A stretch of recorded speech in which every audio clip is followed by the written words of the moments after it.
चलो शौकीनी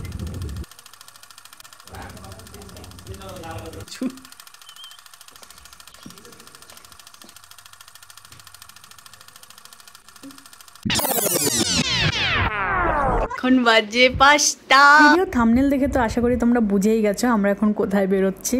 আমরা আজকে যাচ্ছি গ্যাংটক। লাস্ট টাইম যখন গ্যাংটক এসেছিলাম তখন আমি কিভাবে এসেছি পুরো ডিটেলসে বলেছিলাম, আজকেও আবার বলবো, ডোন্ট ওয়ারি। আর আগেই বলে রাখি আমরা আজকে গ্যাংটকে স্টে করব, কালকে থেকে আমাদের শুরু হবে নর্থ সিকিম ট্যুর। ভোরবেলা সবকিছু কত শান্ত থাকে না। তো আমরা টোটো আগে থেকে রিজার্ভ করে রেখেছিলাম বাগডোগরা টু জাংশন। বাগডোগরা থেকে জাংশন পৌঁছতে পৌঁছতে ভোর থেকে সকাল হয়ে গেল। টোটো করে আমরা জাংশনে গেছি, জাংশন থেকে আমরা শেয়ার ট্যাক্সি নেব। এখন বাজে 5:45, 6টার দিকে গাড়ি ছাড়বে। আর শেয়ার ট্যাক্সিতে ভাড়া পার হেড 400 টাকা। কালকে হঠাৎ করে জানতে পেরেছিলাম যে NH10 বন্ধ থাকবে, তো আমাদেরকে লাভা ঘুরে যেতে হবে। তো সেই জন্য আমরা অনেক আগে চলে এসেছি। যদি NH10 বন্ধ থাকে আর লাভা ঘুরে যেতে হয় তাহলে আমাদের মোটামুটি 8 থেকে 9 ঘন্টা লেগে যাবে গ্যাংটক পৌঁছতে। বাট এখানে এসে শুনতে পারলাম যে না, NH10 খোলা আছে ছোট গাড়ির জন্য, বড় গাড়ি যেতে দিচ্ছে না NH10 দিয়ে। তো থ্যাংক গড লং রুট নিতে হচ্ছে না। লং রুটে যেমন অনেক টাইম লাগে সেরকম রেন্টও বেশি হয়, মোটামুটি 700-800 মতো হয়তো পড়ে যাবে পার হেড যদি লাভা ঘুরে যেত। তো এখানে আমরা কিছুক্ষণ আটকে গেছিলাম। এখানে আমরা পৌঁছেছিলাম আই গেস 7:30, তো এটা 8টার সময় খুলেছে। রোড কনস্ট্রাকশনের জন্য কিছুক্ষণ বন্ধ রাখছে, আবার কিছুক্ষণ যেতে দিচ্ছে, এরকম করে চলছিল। তো আমরা ভাবলাম আর কি করব এতক্ষণ ধরে গাড়িতে বসে থেকে, তো বাইরে একটু হাঁটা চলা করছিলাম, সুন্দর হাওয়া হচ্ছিল বাইরে। আমার তো বেশ ঠান্ডা লাগছিল, ক্লাউডি ওয়েদার, হাওয়া হচ্ছিল। বাট হাতের কাছে কোনো সোয়েটার রাখিনি, কারণ শুনেছিলাম যে গ্যাংটকের ওয়েদার অলমোস্ট বাগডোগরার মতোই, তো হাতের কাছে কিছু রাখিনি। তো এখানে দাঁড়িয়ে কিন্তু বেশ ঠান্ডা লাগছিল। আর এখানে আমি বুঝেই পাচ্ছিলাম না কি করব, তো আমি ভাবলাম ভিডিও ক্লিপসই নিয়ে নিই। এখানে সানরাইজের বেশ সুন্দর লাগছিল, কিন্তু সামনে থেকে আরো সুন্দর লাগছিল। আর এই যে দেখো এখানে কনস্ট্রাকশনটা হচ্ছে, তোমরা দেখতে পাচ্ছ কিনা আমি একটু জুম করে দেখাচ্ছি।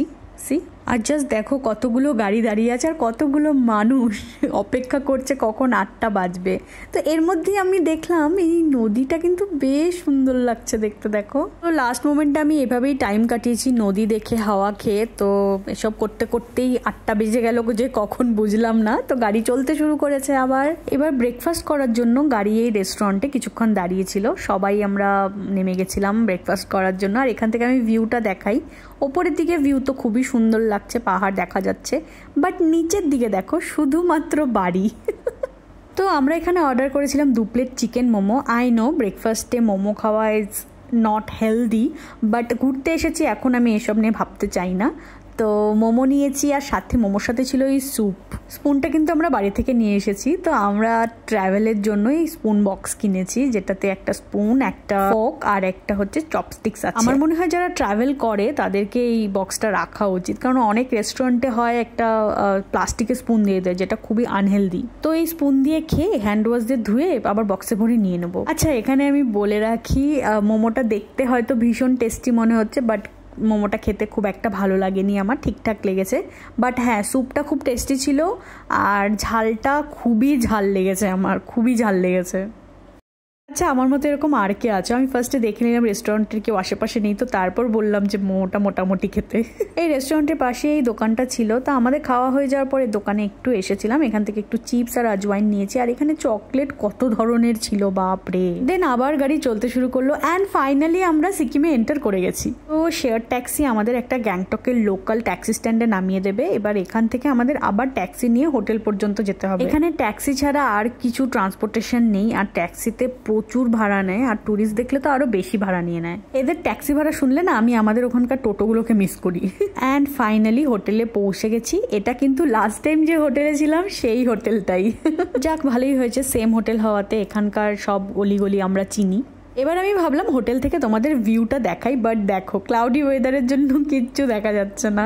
তো লাস্ট টাইম আমরা যে রুমে ছিলাম এবার তার পাশের রুমটা পেয়েছি, এখান থেকেও ভিউ কিন্তু খুবই ভালো আসে। আমি দেখাচ্ছি, দেখো পুরো হোটেল রুমেরই ট্যুর দিচ্ছি। বাট হ্যাঁ, আমাকে ইগনোর করো, কারণ ট্রাভেল করে এসেছি, ঘুম হয়নি ঠিক মতন, তো আমার অবস্থা খুবই খারাপ। তো একটা comfortable bed, dressing table, fan, TV সব দিয়েছে। তার সাথে এটা হচ্ছে আমার সবচেয়ে ফেভারিট জায়গা। এখান থেকে ভিউটা এত সুন্দর আসে, ক্লাউড না থাকলে অবভিয়াসলি আমি আজকেই দেখিয়ে দিতাম। আর এখানে আছে জল, ইলেকট্রিক কেটলি, কাপ, গ্লাস আর টি মেকিং কিট। এবার আমি স্নান করে চলে এসেছি আর এখন আমাদের ভীষণ খিদে পেয়েছে, তো বাইরে যাব খেতে। ও স্নান করে বেরোলে তারপর রেডি হয়ে বেরোবো। আমরা যাব এমজি মার্গ, ওখানেই খাওয়া দাওয়া করবো, একটু ঘোরাফেরা করব। তো এখন আমরা রেডি হয়ে গেছি, চলো বেরোবো। এতক্ষণে আমাদের ভীষণই খিদে পেয়ে গেছে। এখন আবার এমজি মার্গ গিয়ে আমাদের খুঁজতে হবে কোথায় খাবো। এন্ড খুঁজতে খুঁজতে আমরা একটা সুন্দর রেস্টুরেন্ট পেয়েছি। আমরা আগেই ভেবে রেখেছিলাম ভাত ডাল খাবো না, এখানকার লোকাল ফুড ট্রাই করব। তো এই প্লেসটা আমাদের চোখে পড়লো, momo.co।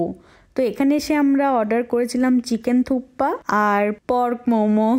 এখানকার অ্যাম্বিয়েন্সও কিন্তু খুব সুন্দর ছিল, খুব একটা ভিড় ছিল না, খুব শান্ত। অ্যান্ড সেই খাবারগুলো দেখতে যতটা সুন্দর, খেতেও ঠিক ততটাই ভালো। আমাদের তো ভীষণই পছন্দ হয়েছে এই প্লেসটা। আজকে যেহেতু পেট ভরে গেছিল আর কিছু ট্রাই করতে পারিনি, নেক্সট টাইম আরও কিছু ট্রাই করবো। দেন কিছুক্ষণ ঘোরাফেরার পর আমরা নিয়েছি দুটো ice cream, frozen yogurt ice cream, strawberry আর ভ্যানিলা ফ্লেভারের। এটা এখানে বসে বসে কিছুক্ষণ খেয়েছি, তারপর হোটেল রুমে এসেছি। অ্যান্ড সি হোটেল থেকে এমজি মার্গের যে শর্টকাট রাস্তাটা আছে, এটাতে অনেকটা সিঁড়ি ওঠানামা করতে হয়, আর আমার অবস্থা দেখো কি হয়ে গেছে।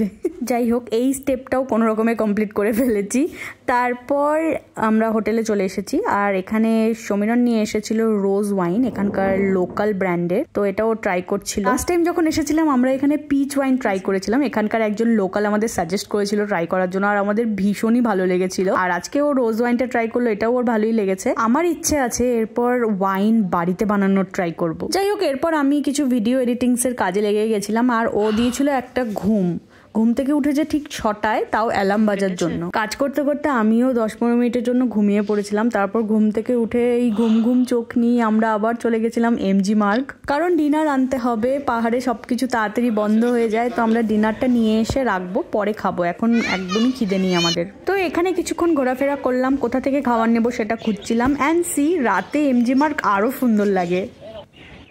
অনেক ঘোরাঘুরির পর আমরা ডিসাইড করলাম এখান থেকে রোল নেব। ফার্স্টে আমরা ভেবেছিলাম কাঠি রোল নেব, কিন্তু কাঠি রোল নেই বললো, তো আমরা চিকেন রোল নিয়েছি। তো এই হলো আজকের আমাদের ডিনার, চিকেন রোল, দেন ক্রিমি চিকেন রোল যেটা একটা বেকারি থেকে নিয়েছি, আর ব্লুবেরি চিজ কেক। এটা খাওয়ার জন্য আমি সবচেয়ে বেশি এক্সাইটেড, কারণ চিজ কেক আমার ফেভারিট। আর প্রচন্ড এক্সাইটমেন্টের সাথে আমি 1 চামচ মুখে দিলাম, অ্যান্ড এটা খেতে ঠিকঠাক লেগেছে। শিলিগুড়িতে আরো অনেক বেশি টেস্টি চিজ কেক পাওয়া যায়, আর এই বাকি দুটো আইটেম কিন্তু দারুণ লেগেছে।